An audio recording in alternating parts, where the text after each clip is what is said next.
Benito here. As I explained, I don't actually work for the sewer department, but I work at the sewer department. We work on vehicles in the garage. So I have one of my co-workers who's going to help me explain the way of the world here at the sewer plant. His name is Joe. Joe. How you doing? How are you, pal? Appreciate your help. Sludge trouble.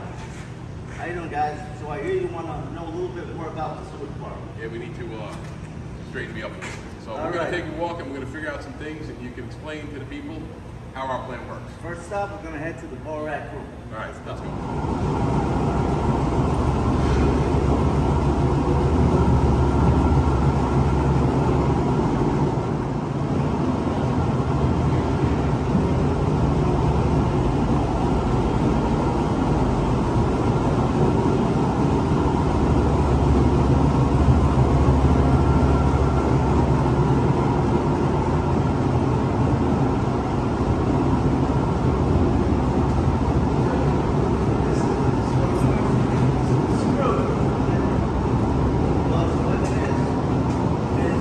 So here we are at the head of the plant, we'll call it. Joe's going to explain what happens here. I just want to say that the grit gets scooped up by several little buckets, goes around and puts it onto the belt. The belt then will take it out, dump it out with her as a dumpster, and it is taken away at the end of the day. Now the screw separates the sewer water from the rags. And by the way, when I say rags, let me explain something. That is toilet paper. Right. Stinky toilet paper. Enjoy. Then we'll move out here now. Under here we have the sewer water. And what happens is two things. One, the sewer water will go into the holding tanks over by the Borac room underneath. And also will go out to the tanks that we're going to go to next. The primary tanks. And that's where we're heading now. All right, let's go. There's a lot of buildings out here. So tell us what goes on here. What happens here is that the sludge will head on over into these tanks. There are two. And they will be pumped into the Borac room. Well, they will then be pressed. And it will press all the sludge together until it comes out into like sheets of paper. Then the water will go into those tanks, the primary tanks, over there. We're about to take a look right now. Let's go. Well, we only need to go into one. We're not going in. Here we are. Here we are. We're talking about it. No. Yeah. We're across the bridge. Exactly.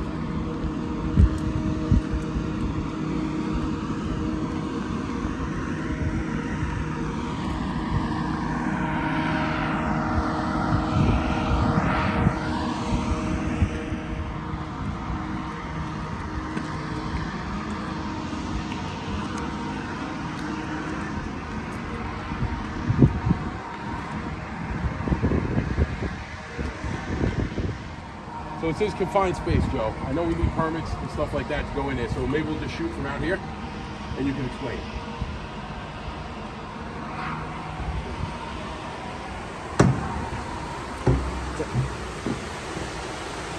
In here is the primary tanks, and all the solids that get over here end up settling to the bottom, and there are arms that will go around, and they will skim the water of any fats, oils, or greases,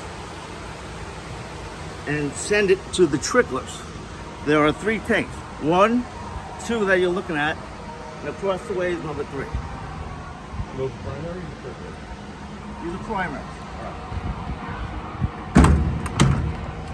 There you have the primaries. Let's go to the tricklers. Take a look inside. All right.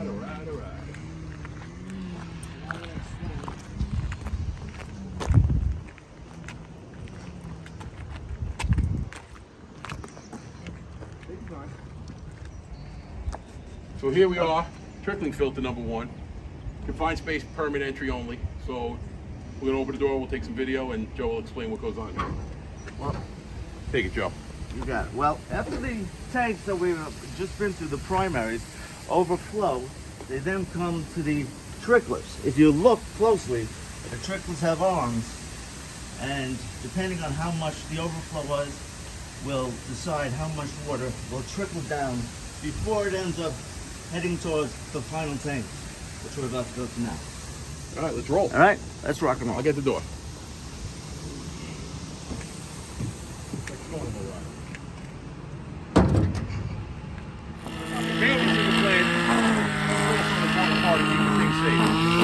Guys here taking care of certain stuff, making it look good. All right, so we're out here in the field at the final tanks. We got 3 final tanks. Final number 1, final number 2, and final number 3. And Joe is going to explain what happens here for us. After it goes from a trickler, it ends up going into final number 1. Final 1 will then go into number 2, which will go to number 3, and from number 3, we'll go towards the contact chamber, which we're about to take a look at right now. This is the contact chamber. And Joe? The contact chamber is the final stop for the water, so that the chlorine, which is in this building, big tanks of chlorine, will, a certain percentage will be added to make it safe for society to do.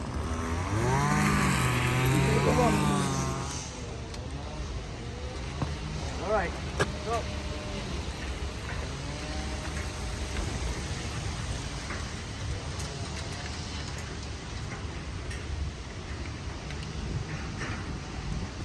So we were at tank 1. This is tank number 2. From here, it heads over to tank number 3. Then it'll go to the contact chambers, where it will be given chlorine from the chlorine building. Right, thank you, Operator Joe.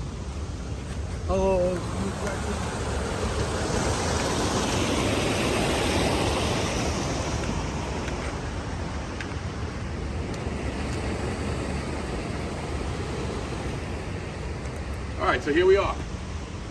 We're at the contact chamber. And what happens here, Joe? Well, after it goes through the finals, number 3 comes into these tanks and it fills it up, and in that building is chlorine. The chlorine is mixed in to make it safe for society. It is then sent out to the Hudson. Stop. All right, Joe, so here we are at the contact chambers. Tell us what happens here, please. Yeah, well, after it goes through the final tanks, it comes here to the contact chambers. The contact chambers are added chlorine from that building, are chlorine tanks. There's a percentage of chlorine that comes here, and then we'll go, if you see that sample machine over there, underground, that is the final destination here, before it's sent to the Hudson safely for society to disinfect. So, from the Town of Orange Sound Sewer Department, my name is Joe, and I'd like to say, America, you keep on pooping, and we'll keep on scooping. All right.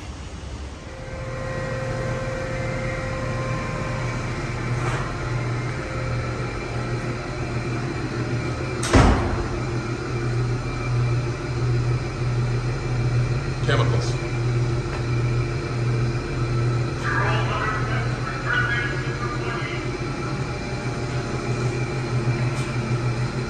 Controls for chlorine.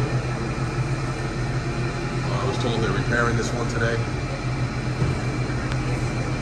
I don't really know what it does. I don't think Joe does either. Here we go. That's our sampler before it goes out to the Hudson. Our final touch of the water. And then we have some video from the press building as far as the sludge goes.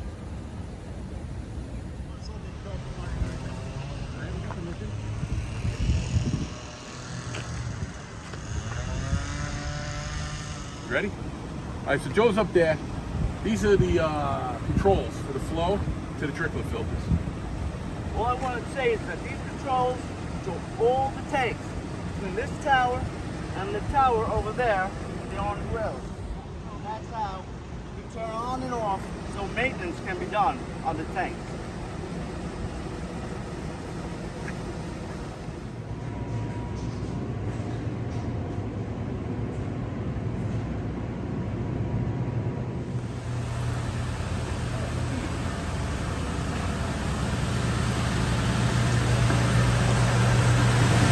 I'm out of this video. You're good.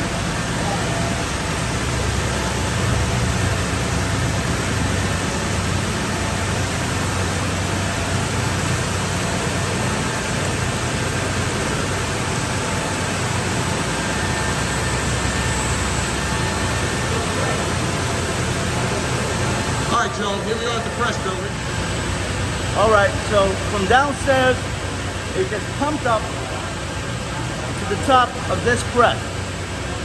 These belts will be so tight together, it will squeeze it together. And then they will come off the back. If you take a look over here.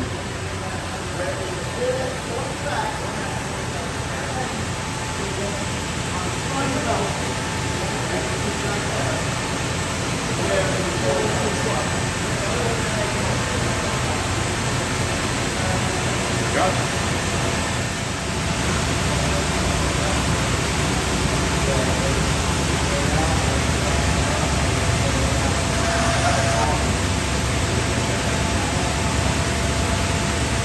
All right, Joe, here we are, the final step before it goes into the truck and trucked off to, I don't know where. What do you got going on here? Well, up here are the chutes. When the sludge comes up off the belt, it drops into these chutes one at a time. The sludge press operator will decide how high it's allowed to go and fill the truck up where it will be taken away to a safe place. Gotcha. All right, so this is actually the world I live in. This is the garage I work in. We got lifts, we got trucks. It's Friday, so it's kind of like a clean the house day. Not much work today to do on cars and trucks, hopefully.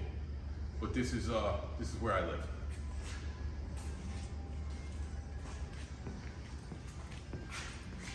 This is my baby.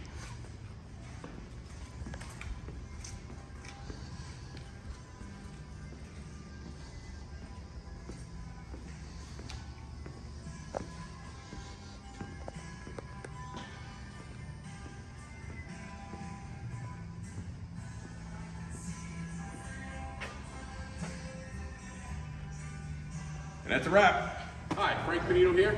As I explained, I don't work at the sewer plant. I just work on the vehicles at the sewer plant. I don't know much about the sewer plant. So I have one of my coworkers here. To keep his identity, we're going to refer to him as Maverick. How you doing? Hey, Frank. Hey, Joe. We're going to have to redo that. Oh, you can't do this.